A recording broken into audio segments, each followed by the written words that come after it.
America में राष्ट्रपति पद का चुनाव बहुत जल्द होने वाला है। ट्रंप और कमला हैरिस के बीच में चुनावी जंग है, लेकिन कमला हैरिस ने इस बीच एक चौंकाने वाला वादा कर दिया है।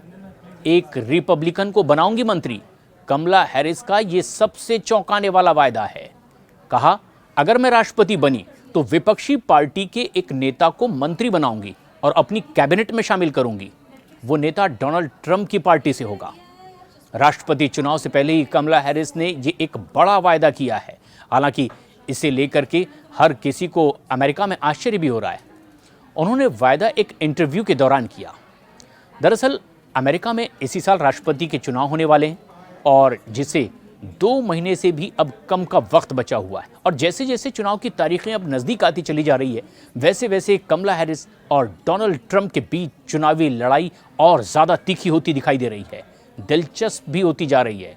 जहां डोनाल्ड ट्रंप ने जनता को आकर्षित करने के लिए अब IVF के मुफ्त इलाज को चुनावी मुद्दा बना दिया है, तो वहीं दूसरी तरफ कमला हैरिस अपने चौंकाने वाले वायदों से चर्चा में बनी हुई है। इस बीच प्रेसिडेंट इलेक्शन का कैंपेन लॉन्च करने के बाद डेमोक्रेटिक पार्टी के राष्ट्रपति उम्मीदवार कमला हैरिस ने अपना पहला इंटरव्यू दिया है, जिसमें उन्होंने रिपब्लिकन पार्टी के राष्ट्रपति उम्मीदवार डोनाल्ड ट्रंप पर जमकर हमला बोला है।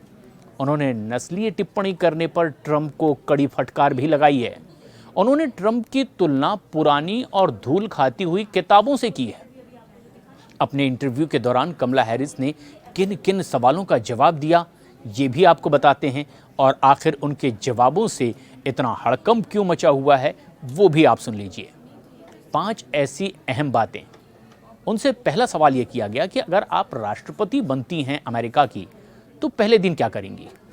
कमला हैरिस ने जवाब दिया कि अगर मैं जीती और राष्ट्रपति बनी तो पहले दिन से ही मिडिल क्लास की आर्थिक स्थिति को बेहतर करने के लिए काम करूंगी और ये सबसे बड़ी प्राथमिकता होगी और ये हमेशा रहेगी।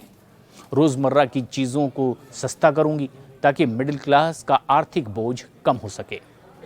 इंटरव्यू में कमला हैरिस से दूसरा सवाल ये किया गया कि इजराइल गाज़ा युद्ध पर आपका क्या कहना है। इस सवाल के जवाब में कमला हैरिस ने कहा, इजराइल को अपनी रक्षा करने का पूरा अधिकार है। हालांकि इस जंग में कई निर्दोष फिलिस्तीनी मारे गए हैं और लगातार मारे जा रहे हैं।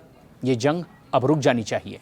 साथ ही साथ बंधकों की आज़ादी के लिए इजराइल और हमास के बीच समझौता भी हो जाना चाहिए। ये जवाब कमला हैरिस का बेहद अहम भी है। इंटरव्यू में कमला हैरिस से ही तीसरा सवाल किया गया, क्या अवैध इमिग्रेशन को अपराध नहीं माना जाना चाहिए। इसके जवाब में कमला हैरिस ने कहा, जी हाँ, इस मुद्दे पर उनका रुख अभी भी बदला नहीं है, लेकिन मेरा मानना यह है कि बॉर्डर पार करके आने वाले लोगों को सज़ा ज़रूर मिलनी चाहिए। हम आपको ये भी बता दें कि कमला हैरिस ने ही साल 2019 में कहा था कि अवैध इमिग्रेशन को अपराध नहीं माना जाना चाहिए और इसीलिए ये सवाल उनके सामने आया था। लेकिन अब वो राष्ट्रपति पद की उम्मीदवार हैं, इसीलिए उन्होंने अपना रुख साफ किया और इसे एक अपराध माना। इसी इंटरव्यू में कमला हैरिस से चौथा सवाल पूछा गया, जलवायु संकट को कम करने के लिए आप अगर राष्ट्रपति बनती हैं तो क्या करेंगी। इस पर कमला हैरिस ने साफ साफ जवाब दिया कि फ्रैंकिंग पर बैन नहीं लगाएंगी। फ्रैंकिंग पथरीली चट्टानों में दरार पैदा करने और तेल और गैस निकालने की एक टेक्नोलॉजी है जिससे पर्यावरण को नुकसान पहुंचता है। लेकिन कमला हैरिस ने आगे कहा कि सरकार क्लीन एनर्जी में निवेश कर रही है। फ्रैंकिंग पर बैन लगाए बगैर ये पर्यावरण के लिए बेहतर काम कर सकती है और आगे भी करेंगी। कमला ने फ्रैंकिंग पर बैन नहीं लगाने की बात तब कही है जब साल 2020 के चुनाव में उन्होंने फ्रैंकिंग पर बैन लगाने का समर्थन कर दिया था और इसीलिए अब क्योंकि वो खुद चुनावी मैदान में हैं, उनसे कुछ ऐसे ही सवाल पूछे जा रहे हैं जो कि उनकी ही जुबान से निकले थे और अब उनके सामने एक बड़े प्रश्न के तौर पर है, ना सिर्फ पूरे देश के लिए बल्कि पूरी दुनिया के लिए। और इसी कड़ी में कमला हैरिस से 5वां सवाल पूछा गया, क्या आप ट्रंप की पार्टी से किसी को कैबिनेट में जगह देंगी। और इस सवाल पर सबसे हैरान करने वाला जवाब कमला हैरिस की ओर से आया। उन्होंने कहा, हाँ बिल्कुल, अगर अमेरिका का विकास करना है तो सरकार में अलग अलग विचार और अलग अलग अनुभवों के रहने वाले लोग शामिल होने चाहिए और ये बेहद ज़रूरी है। अगर मैं जीतती हूं यानी अमेरिका की राष्ट्रपति बनती हूं तो विपक्ष को एक नेता को कैबिनेट में ज़रूर जगह दूंगी, क्योंकि कैबिनेट में एक रिपब्लिकन सदस्य का होना अमेरिकी जनता के लिए फ़ायदेमंद साबित होगा। कमला हैरिस के इस इंटरव्यू पर पूर्व राष्ट्रपति डोनाल्ड ट्रंप ने सवाल खड़े किए हैं। उन्होंने कमला के इंटरव्यू को बोरिंग करार दिया। ट्रंप ने सोशल मीडिया के जरिए ये भी पूछ लिया कि ये इंटरव्यू लाइव क्यों नहीं था। उन्होंने लिखा, ये एक ऐसा इंटरव्यू है जिसे पहले टेप किया या रिकॉर्ड किया गया, फिर एडिट करके और तब इसे टेलीकास्ट किया गया है।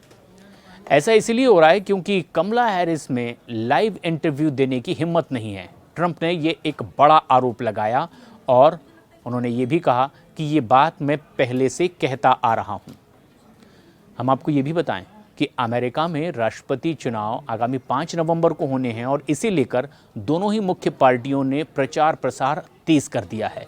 जनता को आकर्षित करने के लिए अपना काम तेज कर दिया है और इस बीच दोनों पार्टियों के नेताओं की जुबानी जंग भी अब और तेज हो गई है। राष्ट्रपति कौन बनेगा इसका फैसला तो चुनाव के बाद ही होगा। फिलहाल इस खबर पर आपकी क्या है राय, हमें कमेंट्स करके ज़रूर बताएं।